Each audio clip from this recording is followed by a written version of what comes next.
You're listening to From Fear to Love. I'm your host, Alma Lee. So today I just want to share a few things that I've learned in my own experiences with dating, relationships, romantic partnerships, that sort of thing. So if you've listened to this podcast, you know that I'm many things, but I'm also a writer. And the last book I wrote, But Who's Gonna Wipe Your Ass? I wrote that as a provocative challenge to the audience to consider why they are engaging in casual situation type, sexually gratifying relationships, whatever. The instantaneous gratification. Why are people struggling so much with intimacy in their partnerships? I think we are all dealing with FOMO, fear of missing out. I think that there is an instant gratification that is marketed and is available through the use of dating apps. Okay, I'm divorced. I have been in more situation/relationships than I care to admit at this point. And in my wheelhouse and doing what I do as a therapist, the first thing that I have to do is I have to look inward. I have to figure out what is it that I'm doing that needs to change if I am seeking partnership. And the truth be told is I have my daddy issues. I have my childhood trauma. I have my exposure to what I think categorically and subconsciously in my mind, what a relationship looks like is fundamentally unhealthy. I think that's my biggest issue. Why am I sharing this? Well, because I want to be a beacon of authenticity. I want to be somebody who can relate to their audience from a place of, just not just being accountable, but being authentic in my accountability.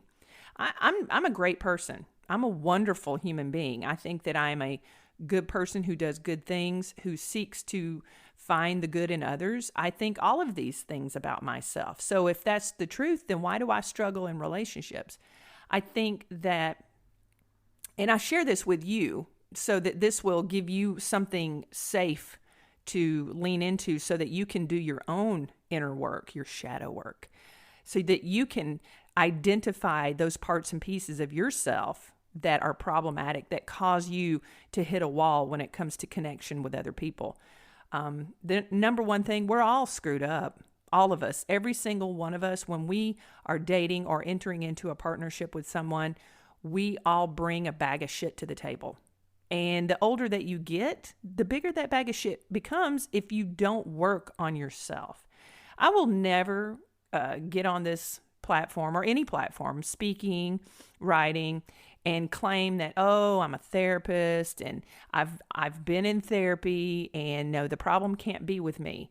Well, that's more of a punitive mindset, and I don't agree with having a punitive mindset. I believe in having an authentic mindset, and I think that the reason that I struggle in relationships is because of my needs for safety are very complex.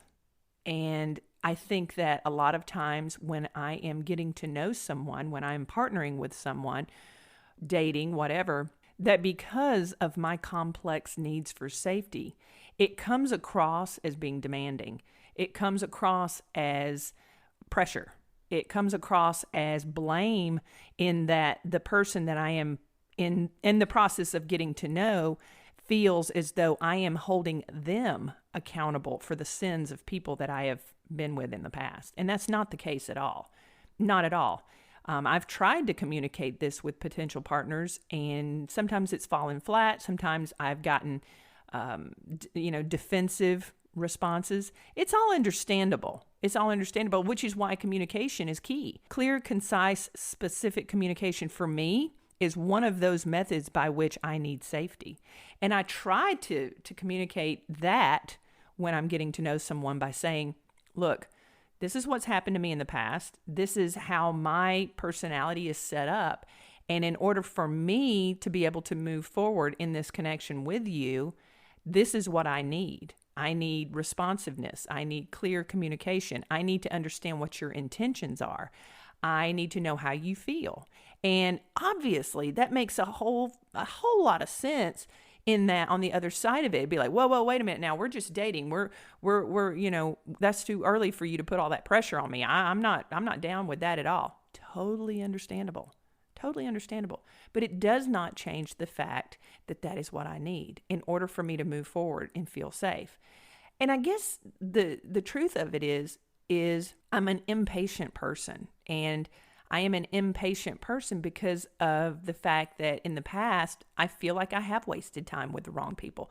Obviously, you learn your lesson and you move on. And what's the lesson from wasting time with people who don't have the same mindset as you?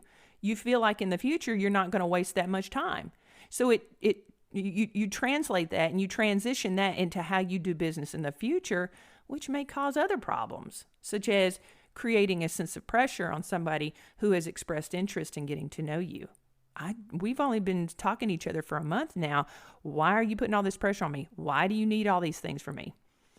It is what it is. It is what it is. I don't want to waste time. Time is my most valuable commodity.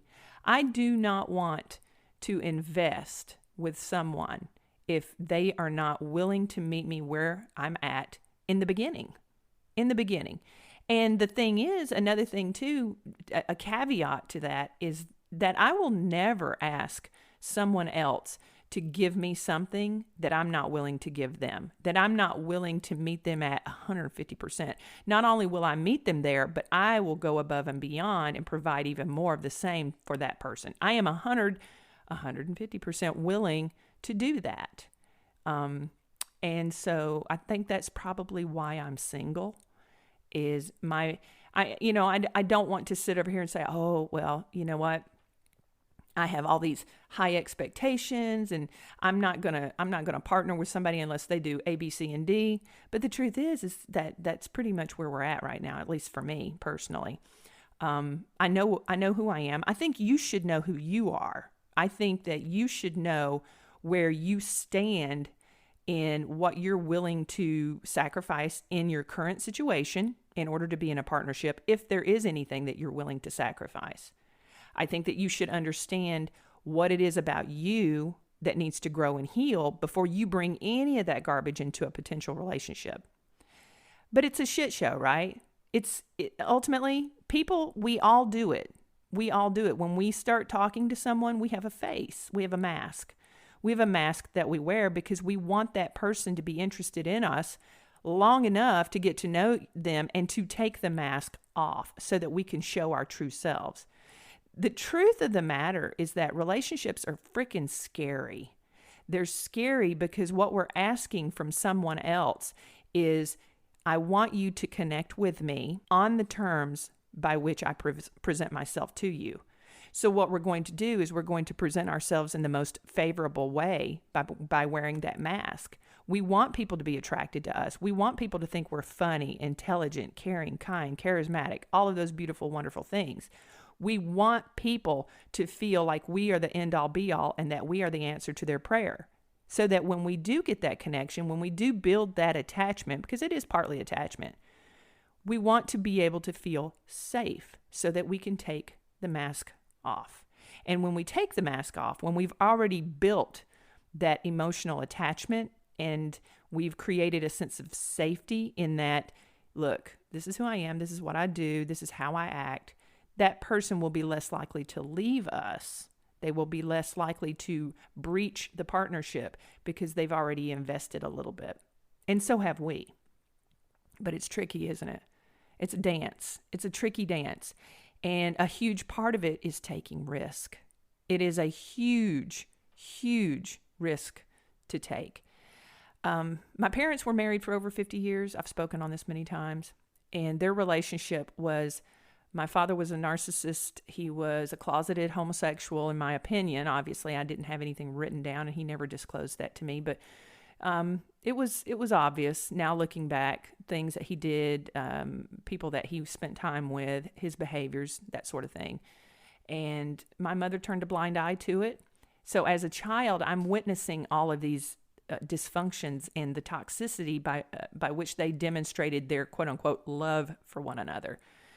So my initial exposure to partnership, romantic partnership, was horribly skewed. It was horribly dysfunctional and toxic and abusive. My father was extremely emotionally abusive. I never saw him physically abuse my mother, but been what it was. But my mother, she just ignored it. She stood by her man. She prayed. She wanted to go to church. My father wouldn't allow it. She didn't actually start going to church until after he passed. But she gave up her entire life to be with a man who cheated on her with men. And so that was my exposure to what relationships are. It was not healthy. And over time, I have tried through my own therapy work and through my creation of friendships with people who are in long withstanding partnerships, I have tried my damnedest to develop a different mentality about what healthy romantic love looks like. I think at some deep level for me, there is this thing within me, and I have to be authentic about it. There is this thing in me that is kind of steadfast in the fact that I'm going to be disappointed. Like, I think that I have a belief at some level that I'm always going to be disappointed. But I think in my mind, too, with my therapy and with my own meditation work, my own spiritual work, that along with being disappointed is that is not inherently dysfunctional. Being disappointed in a romantic partnership, I think, is inevitable. I don't think that it's necessarily dysfunctional or toxic, but I do think it's inevitable. The dance for me, and the reason I'm sharing this with you today, is understanding how much disappointment do I deal with and contend with and maintain that partnership before I feel like it's toxic, or before I get triggered to my core in thinking, nope, I'm going to nope the hell out of this right away because I'm not going to be like my mother. I'm not going to be like all of the women that I've known in my life who have been cheated on, myself included. But there's that part of me that wants partnership. There's that part of me that desires the opportunity to be with a healthy person so that I can lean into my feminine energy in a submissive place so that I feel comfortable and safe in serving my partner. That has been something that has come to my understanding not very long ago. It's probably about a year, 18 months ago, when I had the realization that I've never felt safe in my feminine energy. Never in my life have I felt safe in my feminine energy. So I think what I have done is I have been attracted to and connected with partners who were toxic in their masculine energy. And that was a trigger for me. So that it sort of reaffirmed my mindset of staying in my own masculine energy, because if I'm not feeling safe, why would I let down those walls? So what's the end all be all of this dialogue? What am I trying to say here today? Be kind. Be kind to yourself.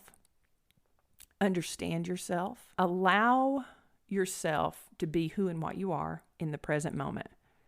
And when you do that, without judgment, that's the key part. You've got to look inward into yourself and your self-sabotaging behaviors in a way that you can articulate your authentic place. Because you're never going to fix anything in yourself if you don't quiet your mind and your heart long enough to do so. And you're not going to quiet anything in your mind and your heart if you're sitting there blaming yourself, saying, oh, well, I'm this, I'm that, I'm broken, I'm, never going to find anybody who's going to be able to see me as a whole person. They're just going to see me as a collection of broken pieces. And that's not true. You're a whole person, just like I'm a whole person. You are deserving of love, affection, connection, respect, great sex, that intimacy, that physical partnership that we all desire. Let's talk about that too. That's a huge part of it. There is an instant gratification that comes with developing a sexual connection with someone. And we all do it, or at least most of us do anyway. But you've got to quiet the mind. You've got to quiet your heart, and you've got to stop the self-deprecation. You've got to stop seeing a romantic partnership as the only way of expression of love of self. You've got to develop a way to love yourself first. And I do. I absolutely love myself. I've come to the conclusion I am still healing. I'll always be in a state of healing. I will always be a work in progress. I will always be an evolution of who I am. I am not the same person I was yesterday. Tomorrow, I'm going to be a better person than I am today. I think that holds true for anybody who is seeking to increase the quality of their life, whether on their own, independent, in their profession, with their children, or in their partnerships, their friendships. I think that by me taking the time to be vulnerable in this regard here on this platform, by committing myself to this episode of this podcast, is part of my growth, because I'm sitting here talking to you and telling you that these are the challenges that I've faced. These are the issues that I have encountered in my life. It is a huge reason why I wrote my last book, But Who's Going to Wipe Your Ass? Because at the end of the day, if you are settling for constant wash, rinse, repeat cycles in your dating life, you're not going to cultivate anything of depth. You're not going to be able to have a deeply rooted partnership with another human being if you do not see in yourself what you want to grow and heal from, or heal and grow from. You got to heal before you can grow. So that is where I'm at. I love myself. I seek to love others, but I will not love someone else to the detriment of my self-love like my mother did. That, I think, is my biggest roadblock. Well, no, it's not a roadblock. It's a speed bump. It's a speed bump. That is my internal contract with my inner child. You see, that little girl, that little 6, 7, 8-year-old, Alma Lee, she's still there. Your inner child is still there, alive and kicking as well. So that little girl, she gets protected because when she was little, she didn't get protection. She was on her own and she had to figure things out on her own. So now almost 49-year-old Alma Lee I have to protect her. She has got to be protected.